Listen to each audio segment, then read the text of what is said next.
দেখলাম এখানে পড়ে আছে পেট ধরে, ওনার পেট থেকে রক্ত বার হচ্ছে, চেপে ধরে আছে। আমরা সেই ঘটনাস্থলে দাঁড়িয়ে রয়েছি নিমতার ফতুল্লাপুর উত্তরপাড়া। গতকাল রাত্রি 10টা নাগাদ এই শুট আউটের ঘটনা ঘটে। এই নিমতা থানার পুলিশ ইতিমধ্যেই অভিযুক্তকে গ্রেপ্তার করেছে এবং যাকে গুলি করা হয়েছে হাফিজুল শেখ 50 বছরের যে ব্যক্তি, তাকে আশঙ্কাজনক অবস্থায় আর জি কর মেডিকেল কলেজ হাসপাতালে ভর্তি করেছে। তাকে তার পেটে গুলি লেগেছে। আমি এই মুহূর্তে ঘটনাস্থলে রয়েছি, ক্যামেরাম্যান সন্দীপ সাধুকাকে দেখাতে বলবো যে এই সেই ঘটনাস্থল যেখানে গতকাল রাত্রি 10টার সময় হাফিজুল শেখ তার বাড়ির সামনে ছিলেন। সেই সময় ফারুক আহমেদ তার পাশের পাড়ার বাসিন্দা, সে আচমকাই আসে এবং তার সঙ্গে বচসা হয়। বচসা চলাকালীন আচমকা গুলি চালায়, তার পেটে গুলি লাগে। এরপর গুলির আওয়াজ শুনে তার স্ত্রী ছুটে আসে, তারপর তাকে নিয়ে যাওয়া হয়। তারপরে তারা ফারুক আহমেদকে জাপটে ধরে। এরপর খবর দেয় নিমতা থানার পুলিশকে। পুলিশ এসে ফারুক আহমেদকে অস্ত্রসহ গ্রেপ্তার করেছে, একটি কার্তুজ সহ।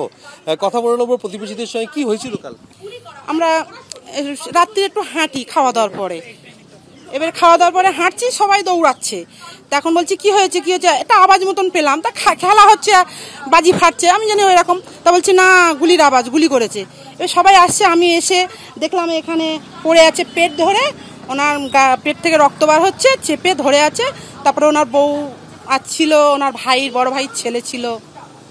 ফারুককে ধরে ফেলেছিল না, সেটা আমরা দেখিনি। তারপরে আমরা এসে দেখেছি ও ছিল না, যে মেরেছে কি না মেরেছে সে ছিল না, কিন্তু ওই হাফিজুল ছিল এখানে পড়ে। কেন মারলো সেটা আমরা জানি না কেন মারলো। হাফিজুল কি করতো?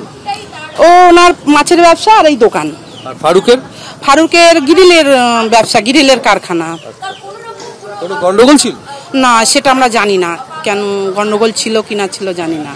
অর্থাৎ কোনো গন্ডগোলের কথা বলতে পারছেন না প্রতিবেশীরা। তবে এই মুহূর্তে যেটা প্রত্যক্ষদর্শীদের বয়ান থেকে যেটা পাওয়া যাচ্ছে যে গতকাল রাত্রিবেলা ঠিক এখানেই বসেছিল হাফিজুল শেখ এবং সেই সময় ফারুক আহমেদ আসে এবং তার বাবা কিছুক্ষণ আগে যেটা আমাদের জানাচ্ছিলেন যে তাকে ফোন করা হয়েছিল এবং কল্যাণী এক্সপ্রেসওয়েতে আসার জন্য।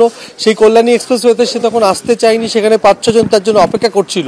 তারপরে তখন বাইকে করে ফারুক এখানে এসে পৌঁছয় এবং তখনই হাফিজুলের সঙ্গে বচসা হয় এবং তারপরে দুপক্ষের মধ্যে এক ধস্তাধস্তি হয়।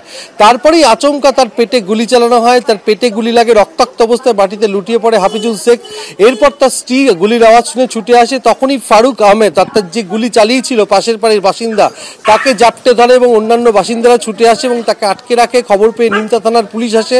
পুলিশ এসে ঘটনাস্থল থেকেই ফারুক আহমেদকে গ্রেপ্তার করেছে। তার কাছ থেকে উদ্ধার হওয়া আগ্নেয়াস্ত্র এবং 1 রাউন্ড কার্তুজ উদ্ধার হয়েছে। ফারুক আহমেদকে জিজ্ঞাসাবাদ করা হচ্ছে, তাকে আজকে ব্যারাকপুর মহকুমা আদালতে পেশ করা হবে।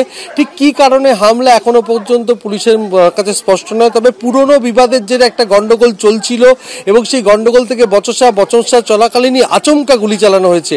আর এই ঘটনায় ফারুক আহমেদকে গ্রেপ্তার করেছে পুলিশ এবং এই ঘটনাকে কেন্দ্র করে রীতিমতো থমথম এলাকা। সন্দীপকে দেখাতে বলবো, এলাকায় পুলিশ পিকেট বসেছে এবং পুলিশ রয়েছে এবং যথেষ্ট থমথমে রয়েছে। এলাকার মানুষজন যথেষ্ট আতঙ্কিত, ঘন জনবসতিপূর্ণ এলাকা। এবং গতকাল যখন ঘটনা ঘটছে সবাই টি-20 বিশ্বকাপের ফাইনাল দেখতে ব্যস্ত ছিল, বাড়িতেই ছিল সকলে। আচমকা গুলির শব্দ শুনে তারা বাইরে বেরিয়ে আসে এবং তারপরে এই ঘটনা ঘটে এবং শুট আউটের ঘটনা। ঘন জনবসতিপূর্ণ এলাকা, যথেষ্ট আতঙ্কিত এলাকার বাসিন্দারা।